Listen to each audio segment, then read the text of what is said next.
तो अगला जो चैप्टर हमारा है dual nature of matter and radiation. ठीक है, अभी तक हम लोगों ने क्या क्या पढ़ा था कि मैक्सवेल और हर्ट्ज ने इलेक्ट्रोमैग्नेटिक वेव के बारे में बताया था। ठीक है, और न्यूटन ने क्या बताया था, कॉर्पस्कुलर थ्योरी, मतलब लाइट क्या होता है, स्ट्रेट पाथ में फॉलो कर रहा है, ये बात हम लोगों ने पढ़ा था। लेकिन उसी के बाद जब एक्सरे का डिस्कवरी कर रहे थे रोइंटजन, ठीक, इन्होंने क्या किया था, मर्क्यूरी कॉलम लिया था जिसके 0.001 मीटर के लगभग के विड्थ ली गई थी। और क्या था, मर्क्यूरी कॉलम को जब उन्होंने यूज किया है ग्लास के अंदर, ठीक है, वो देखा होगा तुम लोगों ने, केमिस्ट्री में पढ़ाया गया होगा इस तरीके का कुछ स्ट्रक्चर, इस तरीके का स्ट्रक्चर कुछ पढ़ाया गया होगा। यहाँ पे एनोड प्लेट कैथोड प्लेट लगता है और यहाँ से रेडिएशन चल रहा था, कुछ इस तरीके का अरेंजमेंट पढ़ाया गया होगा, अभी हम लोग पढ़ेंगे भी फोटो इलेक्ट्रिक इफेक्ट में। तो जब इस पर लाइट को इंसिडेंट कराया गया और ये ग्लास का बना होता था, तो मर्क्यूरी कॉलम लिया था, तो इसमें क्या होता, फ्लोरेसेंट ग्लो, मतलब कुछ उजाला टाइप का दिखाई दिया। कहाँ पर, ये मान लो हमारा कैथोड है, तो एनोड पे अपोजिट टू कैथोड क्या हुआ था, ब्राइट लाइट दिखाई दी थी। हमने लाइट को इंसिडेंट करवाया था, हमने लाइट को इंसिडेंट कराया इस प्लेट पर, बट ग्लो हमें इस प्लेट पर दिखाई दिया था। ठीक है, रोएंटजन को इस प्लेट पर ग्लो दिखाई दिया, मतलब सर यहाँ से कुछ ना कुछ रेडिएशन था जो यहाँ तक चल करके आया था, यहाँ तक कोई ना कोई रेडिएशन होगा, क्योंकि वो दिखाई नहीं दिया हम लोग को। अगर पार्टिकल होता तो चलता हुआ दिखाई देता हो, है? लेकिन नहीं दिखाई दिया। जब उन्होंने सोडा ग्लास यूज किया तो येलोइश ग्रीन कलर का दिखाई दे रहा था यहाँ पे, जो भी ग्लो हो रहा था। तो ये उन्होंने कंक्लूड किया कि जो भी ग्लो हो रहा है वो किस पर डिपेंड कर रहा है, ग्लास के ऊपर डिपेंड कर रहा है, ग्लास किस तरीके का आप यूज कर रहे हैं। ठीक, इसी के बाद बोला क्या गया था कि जब भी हम किसी भी एक मेटल सरफेस के ऊपर लाइट को इंसिडेंट कराते हैं तो उसमें से कुछ ना कुछ रेडिएशन निकल करके जाता है, उसमें कोई रेडिएशन है जो इस प्लेट से इस प्लेट तक जा रहा है। उसी को बाद में जाकर के प्लैंक ने बोला कि यहाँ पे क्या है, जब भी लाइट रे को इंसिडेंट कराते हैं, लाइट रे क्या होता है, फोटोन के फॉर्म में आता है, मतलब पैकेट ऑफ एनर्जी के फॉर्म में आता है। वही एनर्जी यहाँ से क्या करता है, इलेक्ट्रॉन्स को निकालता है। ठीक है, क्योंकि उसी टाइम पे जे जे थॉमसन ने इलेक्ट्रॉन के बारे में भी बताया, E/m रेशियो उन्होंने निकाला था। और उन्होंने देखा कि यहाँ से यहाँ तक जाने में जो भी पार्टिकल जा रहा है, जो भी चीज जा रही है, उसकी स्पीड जो है वो 0.1 से लेकर के 0.2 स्पीड ऑफ लाइट है। मतलब यहां से यहां तक जाने में जितना स्पीड है वो 0.1 से लेकर के 0.2 स्पीड ऑफ लाइट है। ठीक, E/m का रेशियो निकाला गया। बाद में फर्दर एक्सपेरिमेंटेशन हुआ तो पता चला, जे थॉमसन ने बताया कि सर इस प्लेट से इलेक्ट्रॉन एमिशन हो रहा है। किस चीज का एमिशन हो रहा है, इलेक्ट्रॉन का एमिशन हो रहा है। वही इलेक्ट्रॉन यहाँ से एनर्जी कुछ लेकर के यहाँ पे जा रहा है और ग्लो के फॉर्म में हमको दिखाई देने वाला है। ठीक है, तो हमें इस चैप्टर पे अब क्या करना है, हमें सबको पता है कि एक मेटल के अंदर फ्री इलेक्ट्रॉन्स होते हैं, मेटल के अंदर होते हैं। अब मैं इस मेटल से बाहर निकालने वाला हूँ, इलेक्ट्रॉन एमिशन जिसको हम लोग बोलते हैं, तभी यहाँ से ये निकलेगा और अगले प्लेट पर जाकर के स्ट्राइक करने वाला है। तो यहाँ पर इस चैप्टर में हम लोग सबसे पहला जो आर्टिकल पढ़ेंगे वो होगा हमारा इलेक्ट्रॉन एमिशन का, इलेक्ट्रॉन कितने तरीके से एमिट किया जाता है। सबसे पहले फ्री इलेक्ट्रॉन क्या होते हैं वो पढ़ा जाएगा, इलेक्ट्रॉन एमिशन क्या होता है वो पढ़ा जाएगा। ये कहानी समझ में आई ना। रोएंटजन जब एक्सरे का एक्सपेरिमेंट कर रहे थे तो उनको पता चला एक प्लेट से दूसरे प्लेट पर, इस पर मैंने लाइट रे को इंसिडेंट कराया, इस प्लेट से इस प्लेट पर कुछ न कुछ एनर्जी हमारी क्या हो रही है, ट्रेवल करके जा रही है।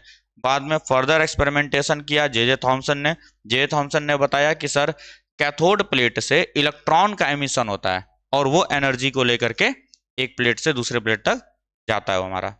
ये था इसका बेसिक। ठीक है, तो सबसे पहले तो हम लोगों ने एक चीज देख लिया, यहां समझ लिया था क्या कि प्लैंक ने बोला ये सारे एक्सपेरिमेंट को देख करके कि एक सरफेस से, मतलब कैथोड से लाइट रेज क्या हो रही हैं, एनोड पे जा रही हैं, और वो कौन है, जे थॉमसन ने बताया इलेक्ट्रॉन्स है वो। ठीक है, तो प्लैंक ने क्या कंक्लूड किया था कि सर पैकेट के फॉर्म में एक जगह से दूसरे जगह पे पैकेट के फॉर्म में एनर्जी आ रहा है, उसी को बाद में बोला गया क्वांटा ऑफ एनर्जी या फोटॉन्स बोला गया था। अब सर सबसे पहले ये समझना हमें, फ्री इलेक्ट्रॉन, जो भी कोई भी मेटल का सरफेस होता है या मेटल कोई बॉडीज होती है उसके अंदर सबको पता है फ्री इलेक्ट्रॉन्स होते हैं। मेटल में क्या होता है, फ्री इलेक्ट्रॉन होगा। जैसे कोई भी ये मेटल मैंने बनाया, इसके अंदर फ्री इलेक्ट्रॉन्स होते हैं। अब फ्री इलेक्ट्रॉन क्या होता है, फ्री इलेक्ट्रॉन्स क्या होता है, आउटर मोस्ट सेल के इलेक्ट्रॉन्स होते हैं, चैप्टर नंबर 3 में पढ़े थे हम लोग। आउटर मोस्ट, जो भी एक एटम को पकड़ो उसके आउटर मोस्ट सेल में जो इलेक्ट्रॉन होगा उसी को हम लोग फ्री इलेक्ट्रॉन बोलते हैं, जो कि लूजली बाउंड होते हैं। एट रूम टेम्परेचर ही वो क्या करते हैं, अपने एटम को छोड़ करके मेटल के अंदर घूमना स्टार्ट कर देता है। ठीक है, जिस भी मेटल से निकलता है जिस भी एटम से निकलता है उस एटम पे क्या आ जाता है, पॉजिटिव चार्ज आ जाएगा एटम के ऊपर इस तरीके से, और इसी के बीच में क्या करते रहते हैं, घूमते रहते हैं।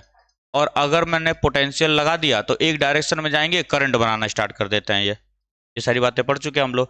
लेकिन अभी भी एक दिक्कत है कि जितने भी फ्री इलेक्ट्रॉन्स हैं वो एक मेटल के अंदर ही रहते हैं, बाहर नहीं निकल रहे हैं।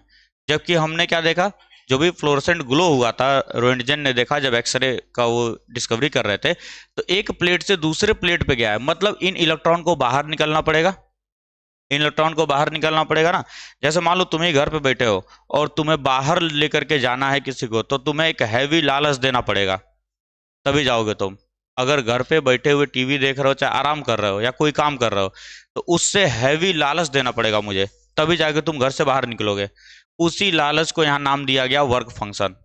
ठीक है, मिनिमम अमाउंट ऑफ एनर्जी जो होता है, वर्क फंक्शन। क्योंकि बाबू जब तक इलेक्ट्रॉन यहाँ से निकलेगा नहीं तब तक दूसरे प्लेट पे जाके स्ट्राइक करने वाला नहीं है, तब तक एनर्जी का ट्रांसफर नहीं हो पाएगा यहाँ पे। वर्क फंक्शन जिसको हम फाई नॉट सिंबल से रिप्रेजेंट करेंगे, वर्क फंक्शन क्या होता है, मिनिमम अमाउंट ऑफ एनर्जी होता है जिससे एक इलेक्ट्रॉन क्या करे, अपने मेटल सरफेस को छोड़ करके बाहर निकल जाए। क्यों, देखो यहाँ पे इलेक्ट्रॉन जो है ना, एक एट्रैक्टिव फोर्स, मेटल क्या करता है, एक एट्रैक्टिव फोर्स लगाता है जिसको हम बोलते हैं रीस्ट्रेनिंग फोर्स। मेटल का जो सरफेस है वो रीस्ट्रेनिंग फोर्स लगाता है, जिसकी वजह से इलेक्ट्रॉन सरफेस के बाहर नहीं निकल सकते, इसी के अंदर क्या करते रहते हैं, वो घूमते रहते हैं। ठीक है, तो मैं वर्क फंक्शन का मतलब क्या हुआ, minimum amount of energy which is given to an electron such that it just escapes the metal surface. अभी मेटल के अंदर ही घूम रहा है ये इलेक्ट्रॉन, लेकिन मुझे चाहिए एक प्लेट से दूसरे प्लेट तक जाने के लिए, मुझे चाहिए कि वो बाहर निकले, और बाहर निकलने के लिए मुझे मिनिमम अमाउंट ऑफ लालच देना पड़ेगा। उसी लालच को हम लोगों ने नाम दिया था work function. Minimum amount of energy, याद रखना ये मिनिमम अमाउंट ऑफ एनर्जी होता है, सही है ना। अगर मान लो कोई 100 रुपए में ही बाहर निकल रहा है तो 200 रुपए खर्च करने की क्या जरूरत है, बात समझ आ रही है ना। जो चीज 100 रुपए का ही मिल रहा है उसके लिए 200 देने का कोई मतलब है नहीं। तो वही चीज है कि मिनिमम अमाउंट ऑफ एनर्जी मैं दूं, सपोज करो इसी इलेक्ट्रॉन को मैंने मिनिमम अमाउंट ऑफ एनर्जी दिया, और वो एनर्जी कहाँ से आएगा अभी हम लोग पढ़ेंगे, जिसको हम लोग बोलते हैं इलेक्ट्रॉन एमिशन।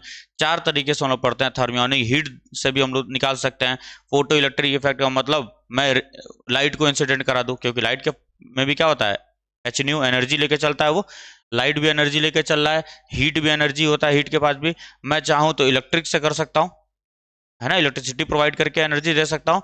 या मैं चाहता हूँ सेकेंडरी एमिशन एक होता है, मैं एक और इलेक्ट्रॉन ला करके इस पर बम्बार्ड करूँ, हाई काइनेटिक एनर्जी होगा, वो इसको एनर्जी देगा और ये बाहर निकल जाएगा, वो इसके अंदर आकर के फंस जाने वाला है। ठीक है, चार तरीके से हम लोग पढ़ेंगे अभी। तो जैसे ही मैंने सपोज करो, अभी मैं लाइट का ही बात कर रहा हूँ क्योंकि हम लोग लाइट के ही बारे में पढ़ने वाले इसमें, और किसी के बारे में डिटेल में नहीं पढ़ेंगे। तो लाइट के फॉर्म में जैसे मैंने एनर्जी दिया, इसको मान लेता हूँ मिनिमम अमाउंट ऑफ एनर्जी मिल गया, ये तुरंत क्या कर जाएगा, बाहर निकल जाएगा। ये तुरंत बाहर निकला, और बाहर निकलेगा तो ये जाकर के दूसरे वाले सरफेस पे क्या होगा, अट्रैक्ट होगा। कैथोड एनोड पढ़े ही हम लोग, कैथोड से निकला, एनोड क्या होता है हमारा पॉजिटिवली चार्ज, वो अट्रैक्ट कर लेगा इलेक्ट्रॉन को। जैसे वो कंप्लीट हुआ वहां पे क्या जाएगा, फ्लोरेसेंट ग्लो, या फिर हम लोग उसका इफेक्ट देखने वाले हैं। ठीक है, तो वर्क फंक्शन हमारा क्या हो जाए, minimum amount of energy which is given to an electron so that it just escapes the metal surface, metal surface से तुरंत बाहर निकल जाए। और जैसे ये बाहर निकलेगा एनोड अपना काम करेगा, अट्रैक्ट कर लेगा इसको। आती बात समझ में। तो अगली हेडिंग डालो, वर्क फंक्शन फाई नॉट।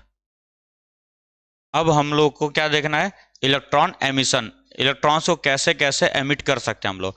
तो बाबू अभी बात हुई कि वर्क फंक्शंस जो होता है वो मिनिमम अमाउंट ऑफ एनर्जी होता है, उससे ज़्यादा एनर्जी देना पड़ेगा हमें, सही है ना। उससे ज़्यादा एनर्जी देना पड़ेगा तभी जाकर के इलेक्ट्रॉन क्या होगा, सरफेस के बाहर निकलेगा। कैसे कैसे दे सकते हैं, पहला प्रोसेस होता है थर्मियोनिक एमिशन, नाम से पता चल रहा है थर्मल, थर्मल का मतलब हीट, हीट देना पड़ेगा मुझे सर। अब मेटल सरफेस है मेरे पास कोई भी, एक ये मेटल है हमारे पास, इसको मैं क्या करूंगा, हीट सप्लाई करूंगा। जैसे ही हीट सप्लाई किया जाएगा इसके अंदर फ्री इलेक्ट्रॉन्स होंगे, इसके अंदर फ्री इलेक्ट्रॉन्स होंगे। तो जैसे ही एनर्जी बढ़ेगी, हीट सप्लाई कर रहा हूं मैं, एनर्जी बढ़ रही होगी। और सपोज करो ये वाला इलेक्ट्रॉन था, ये वाला इलेक्ट्रॉन, जैसे ही इसके पास एनर्जी, वर्क फंक्शन से ज्यादा एनर्जी इसके पास आएगी, ये तुरंत क्या करेगा, इस सरफेस को छोड़ करके बाहर निकल जाएगा, मेटल को छोड़ करके क्या करने वाला है, ये बाहर निकल जाने वाला है। मैं कंटिन्यूअसली हीट को क्या कर रहा हूँ, सप्लाई कर रहा हूं मैं, ठीक है। यहां से मैं कंटिन्यूअसली हीट को सप्लाई कर रहा हूं, हीट सोर्स है हमारा, ये हमारा मेटल है, और जो यहां से इलेक्ट्रॉन निकल के जाता है इसको हम लोग थर्मियॉन्स बोलते हैं। इसको क्या बोला जाएगा? थर्मियॉन्स बोला जाएगा, सही है। थर्मियॉन्स बोलते हैं, जो इलेक्ट्रॉन बाहर निकल गया उसको हम लोग थर्मियॉन्स बोलेंगे। ये मेटल है हमारा, इस सरफेस ने इसको बांध करके रखा था, जिसको रिस्ट्रेनिंग फोर्सेज बोलते हैं हम लोग। जैसे ही इसको कितना एनर्जी, जब से इसकी एनर्जी ग्रेटर देन 5 नॉट हो गई, जैसे इसकी एनर्जी ग्रेटर देन 5 नॉट होगी, ये तुरंत सरफेस को छोड़ेगा और बाहर निकल करके चला जाएगा। अब एक चीज जरा समझना ध्यान से, सपोज करो मैंने ई एनर्जी दी, इसको ई एनर्जी दी, ये दो चीज में खर्च होने वाला है कि नहीं? दो चीजों में खर्च होगा, एक तो इसको बाहर निकालेगा मतलब वर्क फंक्शन के बराबर, प्लस थोड़ा बहुत एक्स्ट्रा जो एनर्जी होगा उसी से मूव करेगा, मतलब काइनेटिक एनर्जी होगा कि नहीं? अरे जरूरी थोड़ी है कि मान लो अगर 100 रुपए का ही लालच दे करके मैं बाहर निकालूं तो गेट तक ही आएगा, गेट तक ही आएगा ना, उसके बाहर कहाँ जा पाएगा? अगर इस इलेक्ट्रॉन को कहीं ट्रेवल करके जाना है तो उसके पास कुछ minimum amount of kinetic energy भी होना चाहिए। तो हम लोग ये मिनिमम इसीलिए बोलते हैं, इसीलिए मिनिमम बोला जाता है कि इतना रिक्वायरमेंट चाहिए। मान लो 100 जूल एनर्जी चाहिए इसको सिर्फ सरफेस से बाहर निकालने के लिए, तो मुझे इसको 105 110 जूल देना पड़ेगा। क्यों? क्योंकि ऐसा थोड़ी मैं सरफेस से निकाल के सरफेस पे टच करा कर रखा रहूंगा, बाहर निकला यहाँ पे, ऐसा नहीं है ना, मुझे इसको कहीं ले करके जाना है। तो जब तक इसके पास इनिशियली काइनेटिक एनर्जी नहीं होगी ये कहीं नहीं जा सकता है, ठीक। इसी इक्वेशन को दिया था एल्बर्ट आइंस्टाइन ने, क्योंकि हम पढ़ रहे हैं मॉडर्न फिजिक्स, अब हम लोग मॉडर्न फिजिक्स में आ चुके हैं। अब आइंस्टीन का नाम आएगा, न्यूटन का कहीं नाम नहीं आने वाला है, क्योंकि तुम लोग को बताया भी गया है पहले भी कि न्यूटन की थ्योरी फेल कर जाती है। कब? न्यूटन, याद होगा ऑप्टिक्स में भी कहीं न्यूटन का नाम नहीं सुन रहे थे, उधर पढ़े, टेलीस्कोप में पढ़े थे आकर के, ठीक है। वहां तो पढ़ सकते हो ऑप्टिक्स में, क्योंकि उन्होंने काम किया था, वहां पढ़ सकते हो। लेकिन चैप्टर नंबर 1 से लेकर के चैप्टर नंबर 7 8 तक कहीं न्यूटन का नाम पढ़े क्या? कहीं न्यूटन का नाम नहीं पढ़े हम लोग इस बार। क्लास 12th में न्यूटन का नाम बहुत कम जगह पे आया है। क्यों ऐसा क्यों है? क्योंकि न्यूटन की थ्योरी फेल कर गई। कब फेल की थी? जब भी मास कम हो जाए और वेलोसिटी बढ़ जाए, जब भी किसी भी पार्टिकल का मास बहुत छोटा हो जाता है और उसकी speed comparable to speed of light हो जाती है, तो न्यूटन की थ्योरी फेल कर जाती है। वही सारा डिपार्टमेंट जहां पे न्यूटन की थ्योरी फेल की, उसको हम लोग न्यूटन की थ्योरी क्या बोलते थे? क्लासिकल मैकेनिक्स बोलते थे, या क्लासिकल फिजिक्स बोला जाता है, या न्यूटोनियन फिजिक्स बोला जाता है। जहां जहां वो फेल की थी उसी को अब हम लोग मॉडर्न में पढ़ते हैं, जिसको आइंस्टीन ने दिया था, एल्बर्ट आइंस्टीन ने उसी चीज को समझाया गया था। जितने भी जगह पे तुम इलेक्ट्रॉन प्रोटॉन पढ़ोगे, साइज बहुत छोटा है कि नहीं है? साइज बहुत छोटा है, और उनके मोशन स्पीड बहुत ज्यादा है कि नहीं है? Comparable to speed of light होता है। तो वहां पे न्यूटन की थ्योरी फेल कर चुकी है, इसलिए जब भी इलेक्ट्रॉन प्रोटॉन कहीं पर आ गया, न्यूटन नहीं आएंगे वहां, न्यूटन की थ्योरी वहां पे वैलिड नहीं होती है। वरना हम लोग भी यहाँ पे क्या करते हैं, v is to u plus a t, s is to u t plus half a t square लगा करके इसका मोशन हम लोग देख सकते थे, लेकिन एप्लीकेबल ही नहीं है, न्यूटन के लॉज एप्लीकेबल ही नहीं है यहाँ पे। जब भी साइज छोटा हो जाए और स्पीड बढ़ जाए, न्यूटन की थ्योरी फेल कर चुकी है, इसको याद रखना, ठीक। तो ये जो पहला हमारा प्रोसेस होता है ये होता है थर्मियोनिक एमिशन, मतलब इलेक्ट्रॉन को एमिट करवाया with the help of heat. Heat में सप्लाई कर रहा हूं, यहां से फिर इलेक्ट्रॉन क्या करेगा? बाहर निकलेगा, और जो इलेक्ट्रॉन बाहर निकलते हैं उसको एक स्पेशल नाम दिया गया, थर्मियॉन्स, थर्मियॉन दिया जाता है, ठीक है। और ये इक्वेशन के बारे में हम लोग आगे चल के बात करेंगे, ठीक है। आइंस्टीन फोटो इलेक्ट्रिक इक्वेशन बोला जाता है कि जितना भी एनर्जी देंगे वो कुछ तो होगा लालच, और कुछ उसको एक्स्ट्रा पैसा देना पड़ेगा जो कि काइनेटिक एनर्जी होती है। इस इक्वेशन को याद रखना है, क्यों? इस पर क्वेश्चन पूछा जाता है बोर्ड में, बोर्ड में या किसी भी कंपटीशन के एग्जाम में इसी इक्वेशन पूछा जाता है। इस पूरे चैप्टर में यही एक इक्वेशन है, समझ लो, ठीक। इसके बारे में लिख लो जरा। अगला जो हमारा एमिशन का टाइप होता है वो होता है सेकेंडरी एमिशन।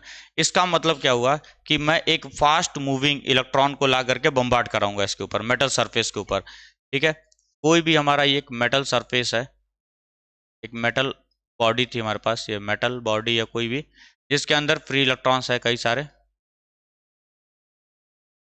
ठीक, ये बात समझ में आ जाती है।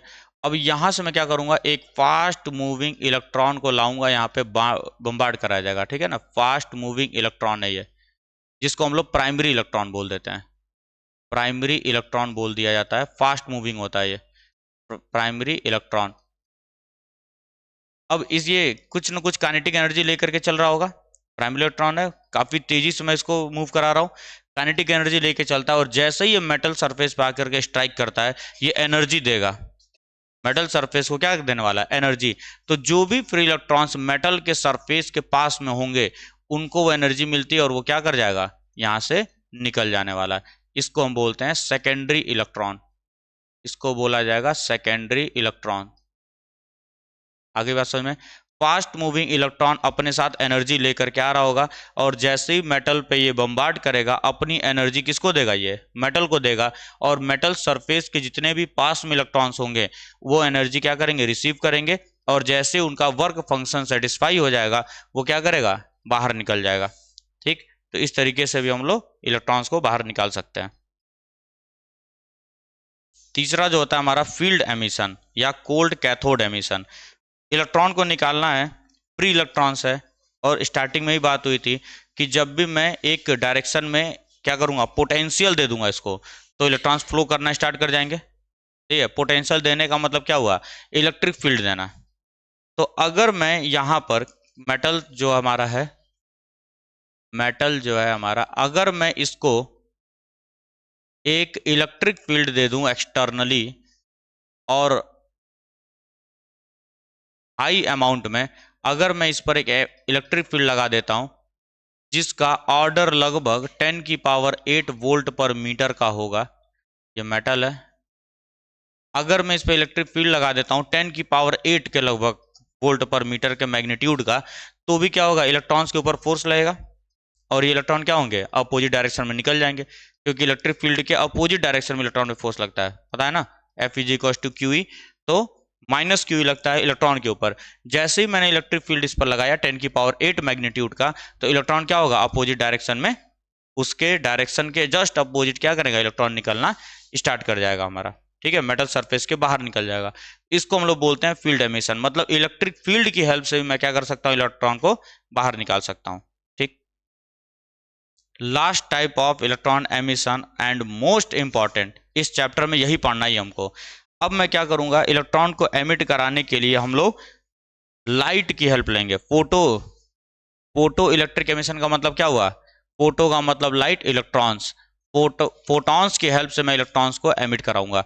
अब देखो, एक लाइट रे सफिशियंट एनर्जी का मैं इसके ऊपर इंसिडेंट कराऊंगा, और लाइट हमको सबको पता है पैकेट के फॉर्म में आ रहा है, जिसके पास एनर्जी क्या होगी? H new. अगर ये अमाउंट ऑफ एनर्जी इसके वर्क फंक्शन से अधिक होगा तो इलेक्ट्रॉन क्या हो जाएंगे? यहाँ से एमिट होना स्टार्ट हो जाएंगे, और जो एमिट होगा इलेक्ट्रॉन उसको हम बोलते हैं फोटो इलेक्ट्रॉन्स।